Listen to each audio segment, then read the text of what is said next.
Welcome to Liberty Report, where we bring you the latest news and discussions on important issues that shape our society. I'm your host, Chadwick, and today we delve into a topic that reflects the ongoing battle for the sanctity of life. During Wednesday's legislative hearing, many were shocked as the Arizona Senate has voted to repeal a centuries-old abortion ban. This decision has ignited a fierce debate on the value of life and the moral fabric of our society. Outside the Senate building, over 100 demonstrators gathered to express their disappointment and disapproval.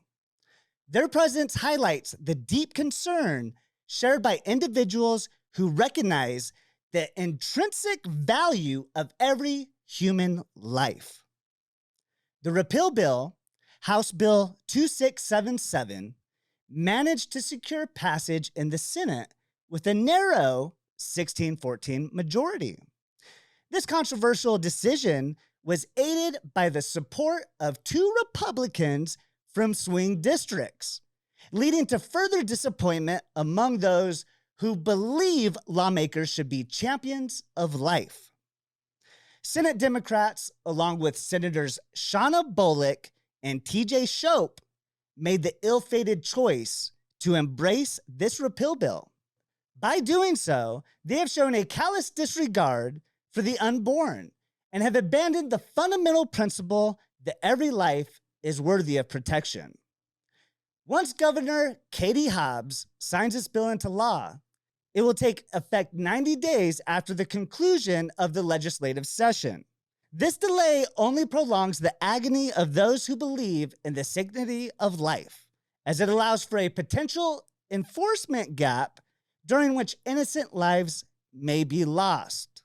In a concerning decision, Attorney General Chris Mayes has indicated that she will not enforce this outdated law or any other anti-abortion measures. This further underscores the lack of regard for the preciousness of life in our society. The repeal of the 1864 abortion ban serves as a grim reminder of the ongoing assault on the sanctity of life. It is a stark testament to the erosion of our moral compass and the disregard for the inherent worth of every human being, regardless of age or the passage of time. Now, let's switch topics a little bit. Today, I have a special guest, my good friend, and I would call a master researcher, but he is going to bring us on a topic because we were watching a video, and I want to play it for you guys.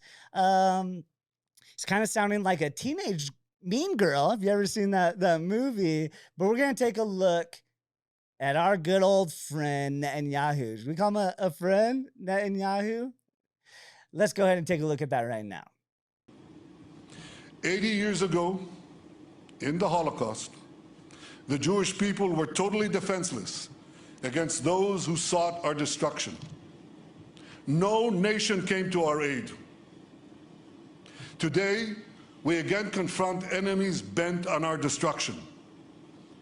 I say to the leaders of the world, no amount of pressure, no decision by any international forum will stop Israel from defending itself. As the Prime Minister of Israel, the one and only Jewish state, I pledge here today from Jerusalem on this Holocaust Remembrance Day, if Israel is forced to stand alone, Israel will stand alone. But we know we're not alone because countless decent people around the world support our just cause. And I say to you, we will defeat our genocidal enemies. Never again is now. Wow, that was interesting. I really felt like when he was saying, MK, I'm gonna bring MK on right now, but I really felt like when he was saying, you know what, if you want us to stand alone, we'll stand alone. That's okay because we're not alone. I really thought since, he's the chosen people of God, right? That he was going to mention God's name, that he wasn't alone with God. But no. He's still begging for the help of everybody else around the world to defend himself, right? He's talking about the right to defend himself. But let's swing it over to MK. He just shared me some news that he heard recently. MK, welcome to the show. Thanks for being here, brother. You just told me of something going on, and we kind of know what that leads to. But what's going on in the Middle East, if you don't mind giving us a quick update? In Rafah, it would appear they're evacuating the evacuees. And this is usually what you'll do before you precipitate a war and genocide more innocent men, women, and children. And so Netanyahu's upset because the United States decided, through Joe Biden, of all people, that they're no longer going to provide Israel with the arms to kill women, children, and innocent human beings. So pretty staunch decision from a pretty reckless, fickle administration that can't seem to do anything else that would benefit the United States. However, this seems to benefit the human beings and the sanctity of life, as you were just mentioning.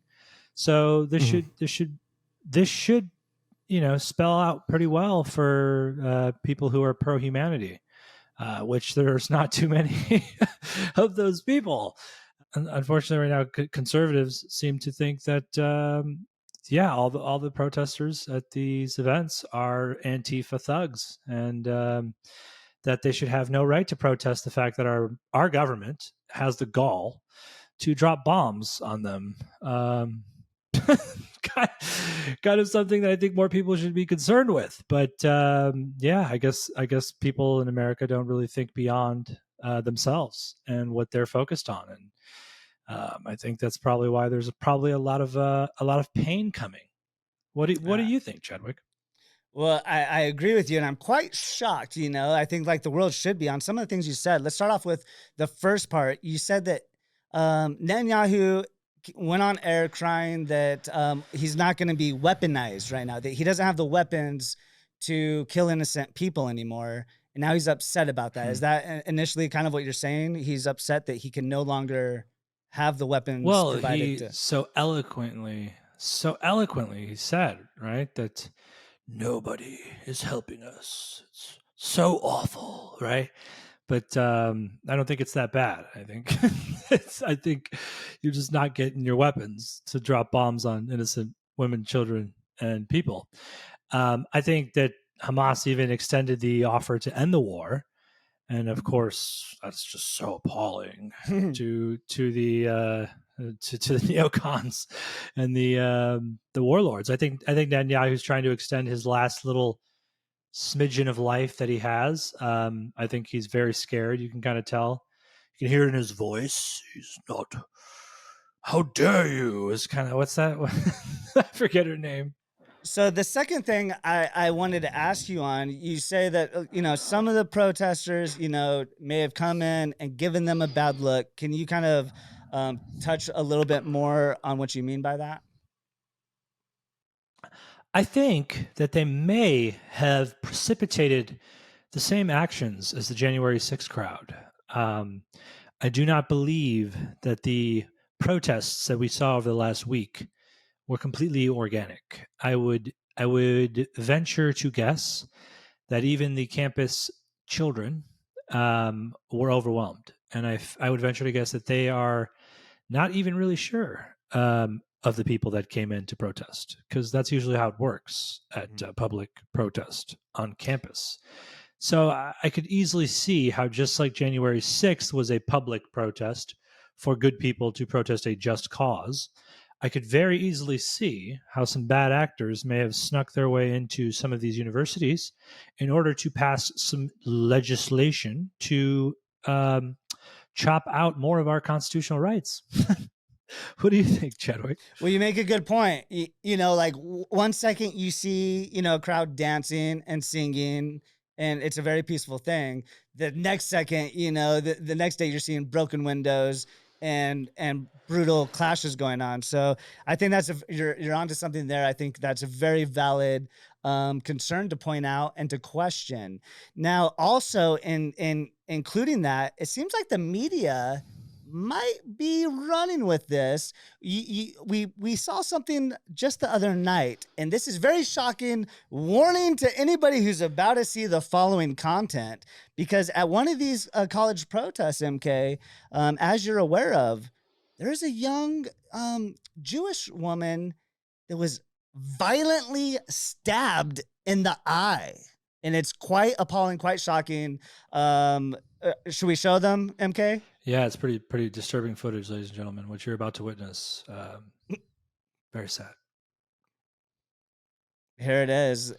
Be prepared. Jewish woman gets stabbed in the eye. Anti-Israel protests turning violent. Our next guest saying, quote, "I was stabbed in the eye." Stabbed for being a Jew. There's a video on my Twitter. We will not stop, we will not rest this close. Divest. We will not stop, we will not rest this close. Divest. See, I can't move forward. We will not rest this close. Divest. We will not stop, we will not rest this close. Divest. We will not stop, we will not rest this close. Divest. This close. Divest. We will not rest this close. Divest. We will not stop, we will not rest this close. Divest. Ow, you're stuck! No. A complete embellishment. One Jewish student at Yale was stabbed in the eye with a Palestinian flag. Stabbing students in the eye with flags. Stabbed in the eye with a Palestinian flag. Saying that her eye had been messed up. That she was assaulted. Stabbed in the eye with an anti-Israel protester's flag. A demonstrator jammed a Palestinian flag into her left eye. Jabbed in the eye with a Palestinian flag. Stabbed in the eye with a Palestinian flag. Yale's investigating the attack. Having her eye stabbed with a Palestinian flag. Yes. So there's a lot of violence going on. Injuring our guest. Poked in the eye with a flagpole. And hospitalized! You had to receive hospital treatment for your injury. Sahar Tartak needed hospital treatment for that injury. What is the nature of your injury? I could just feel the pressure of what happened, and like I have a headache. Oh boy. Sahar Tartak says she was assaulted for wearing Jewish attire. Quite obvious. I wear a modest dress, and I have a Star of David. Quite obvious. And they identified us pretty much immediately. You couldn't even get through it.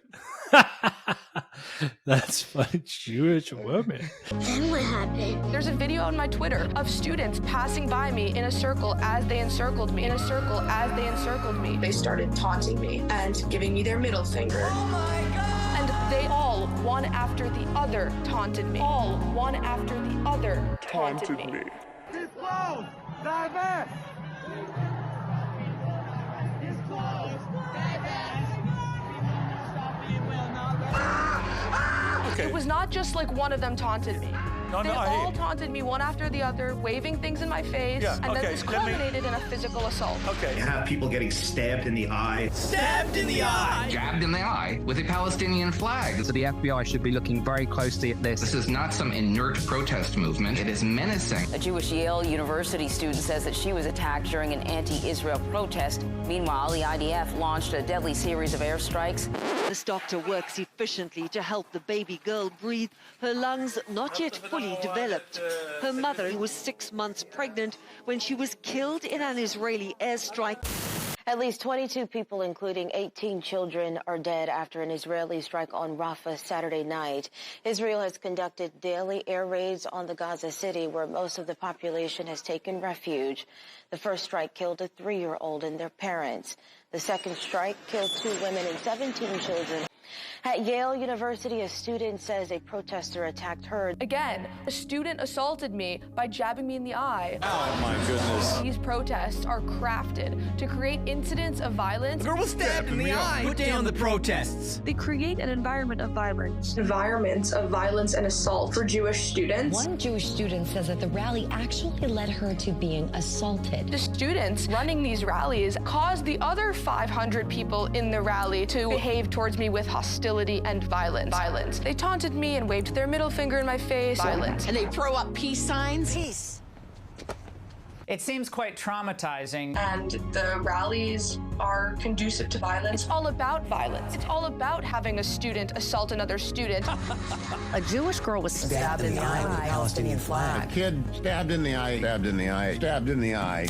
Protests are growing more and more violent. Now you are seeing actual violence. A Jewish student was stabbed in the eye with a Palestinian flag. Attacking a kid and stabbing a Jewish student in the eye with a pole. One protester waved a Palestinian flag near her face. And the students at the protest were literally around me, dancing in a circle and singing and holding hands, singing anti-Jewish, like, I guess, chants. I ain't gonna study war no more. I ain't gonna study war no more. I ain't gonna study war no more. You know, we're looking at these scenes, and prominent in many of them in these videos are watermelons. If you could explain the meaning of that to us. Sure. So we've seen the watermelon all over campus. It's supposed to be a symbol basically against the Jewish people, a symbol basically against the Jewish people, like all the other symbols that these students are using in favor of violent, terroristic acts against Jews.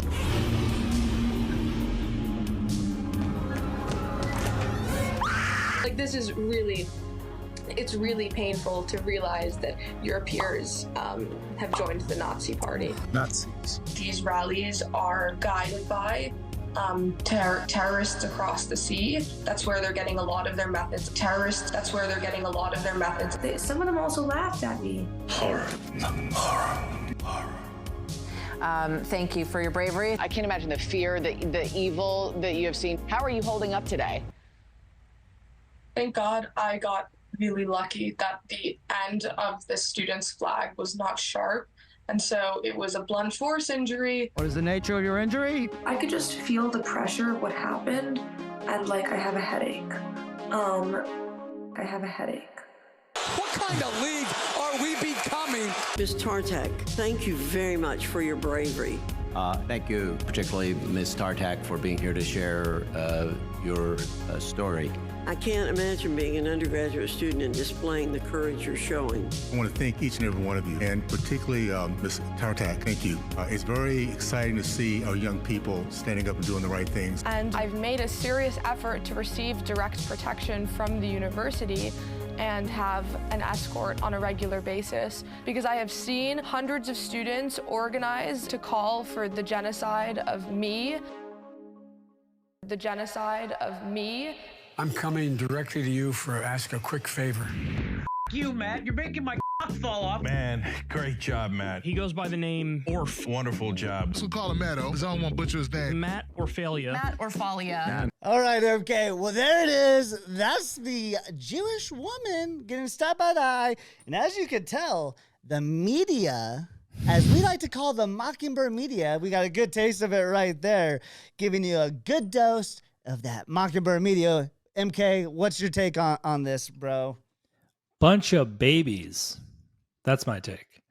I mean, it's bad enough that the footage was so awfully obvious that anyone who watched it for like longer than 3 seconds could see that very obviously this woman was not hurt by that plastic flag that was purchased on Amazon, probably days before. And it's just it's a tiny flag, like, you know what I mean? What are we doing? This was cause to bring her to Congress to talk to her about it. Like, this was cause to call all those people who were marching around her terrorists. Like, this is America in 2024. What do you think our founding fathers would have thought of oh my gosh, Chadwick, the British, they stabbed us in the eye. Oh no. You know what I mean? They would have been like, you guys are pussies. Like, we're fighting for our country. And I mean, that's not what they're doing at that protest, but they're simply protesting people bombing them. But yeah, I don't know. I think the Jews are, we got to watch that word, huh? I think that God's chosen people are not so chosen anymore. Ooh. You know, I think the chosen people have been betraying their own people. They've been, even Jesus himself was betrayed by his chosen people, and they haven't changed much from there. Then it doesn't look like they've been learning any lessons throughout time, as we can see. We must stop catering, Chadwick, to these incessant, petulant children who would like us to believe that they are hurting when in reality nothing at all happened to them. I think our government needs to get real.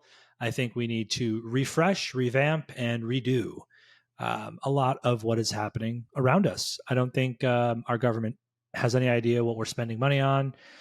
We're not even really sure what bills are being passed. I don't think they have any idea what bills are being passed. And we are at a breaking point in our world where we have to decide whether or not we want to live this type of life for the next 2,000 years. So pretty important decision. And so I think we need to get a lot more serious, but also have some fun in reformatting America. Absolutely. Let's reformat America. And MK, as we like to say to the Israel people, you absolutely have the right to defend yourself, but your right to defend yourself ends when it tramples on our right to free speech. I don't know, Chadwick. If I came to your house and took your property, probably wouldn't be too happy about it, right, Chadwick? Absolutely not. That would not be okay. So we need to get our priorities in order here in America, and I think we've got a lot of things to worry about. So, yeah, thank you for having me, Chadwick. And I think this is step one in the direction for reformatting America. Well, MK, thanks for being here, brother. I appreciate you coming on to give us your valuable insights. And we're going to be seeing a lot more of MK moving forward. He has so much information, and we can't wait to pick your brain even more. A lot more coming on. Tomorrow we got a great show. I know I haven't been making videos for a couple weeks now because we've been on a mission, MK. We have been on quite the mission, doing quite some traveling over the last couple weeks, gathering some insane content. And now we're going to be sharing it with you and get the live shows going back on, making regular content on the daily. So, MK, thanks for being here. We can't wait to see you next time. Look forward to tomorrow's show. We will be in the studio with Austin Steinbart, bringing you guys some really hot fire. Yeah, some of that fire content. We can't wait to do it tomorrow. But thank you for joining us on this episode of Liberty Report. Remember, in the world that increasingly devalues life, it is more crucial than ever that we stand firm in our conviction to protect and cherish the gift of life at all stages. See you guys next time.